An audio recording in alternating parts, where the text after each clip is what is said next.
Tell us first and foremost, Miss Moore, about this seamanship program that we had, and how successful was it?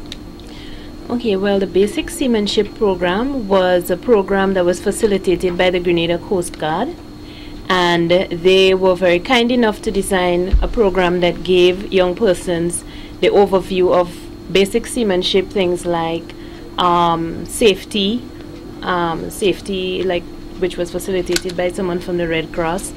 They did a bit of, learned how to tie knots. They learned a little bit about navigation. They had some swimming exercises to get them up to speed. And there were a variety of things that they covered in that course that would be related to seamanship in preparation for, let's say, careers that would revolve around the Coast Guard or Marine or law enforcement type of things. And a lot of the young persons showed great interest during that program, right? We had a lot of applicants. We had 27 graduates from that program. And because we had graduates from the program who now had some new skills, they now wanted to find a way to put those skills into use. And therefore, we embarked on some tours with the mariners, and we started off by contacting the Marine and Yachting Association, and through their administrative representative, who is Miss Jennifer Ellard Alexis, she very skillfully organized a tour of all the mariners for us. And that was a really big eye-opener, because, you know, you may see the yachts and you may see the boatyards, but you do not realize, you know, what's really going on there. You might think it's somebody's hobby.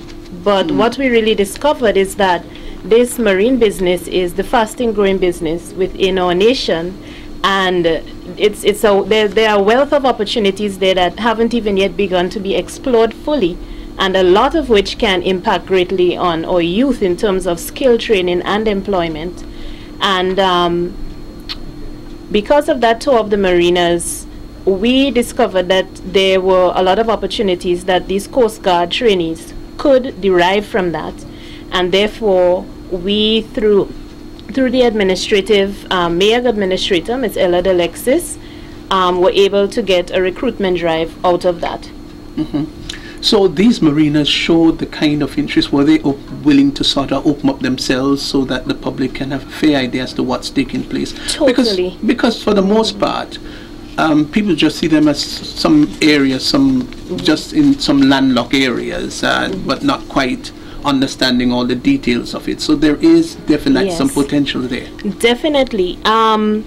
What we visited, well, just to give you an idea, we went to the Island Water World, which is a nautical resale establishment. We went to Port Louis, Camper Nicholson Marina, Spice Island Marine Boatyard, Phare Bleu, Marina and Resort, and we also visited the Grenada Marine Boatyard operated by Mr. Fletcher.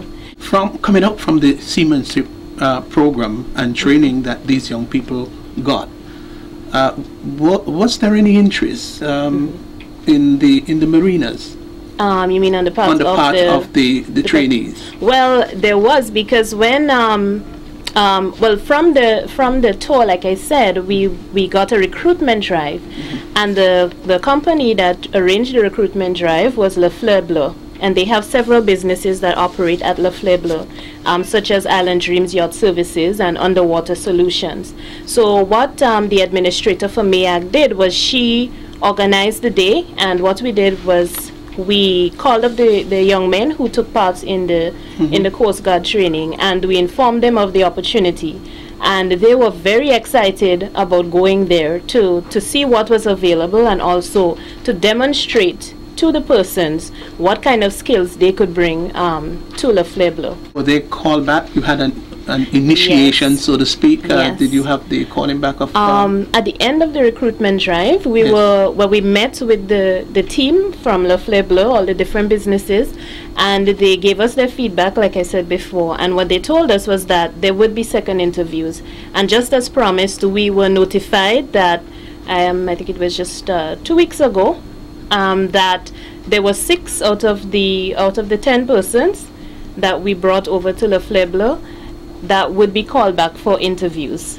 And one of the young men, who is a former Carifta gold athlete, who did really well at the swimming in particular, he was called back by Underwater Solutions, which is managed by Mr. Brett Fairhead. Okay. He's an Australian native with a very extensive background in commercial diving. And our Carifta athlete was called back by this business, and he went on Friday, and he had another whole day interview, and we were very pleased that we got feedback shortly after that let us know that Mr. Fairhead would like to engage him, and we're just really happy with the progress that we've been making. Very well. Congratulations. Keep working hard, Miss Moore. Thank you. Any final thoughts, Miss Alexis, you want to share with us in relation to the Youth Ambassadors program? Not really, other than to say watch this space. There's lots coming up for the Youth Ambassadors. They're going to be involved in a lot of programs. They're going to be out in your communities, so welcome them and work with them.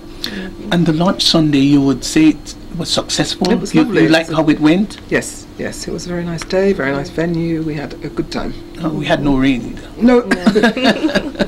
No rain. Yes. So thank you very much for coming and you. sharing with us about the Youth Ambassadors program, and of course you too, Miss Moore. Thank you, Pastor. We appreciate you, and keep up the good work. Thank you so much. Yeah, both of you are two good, hard-working ladies. That's all the time we have on In Touch today. Viewers, it was nice having you on board with us. So please look for us again next week, God's willing, for another presentation of In Touch. I am Stephen Suwo.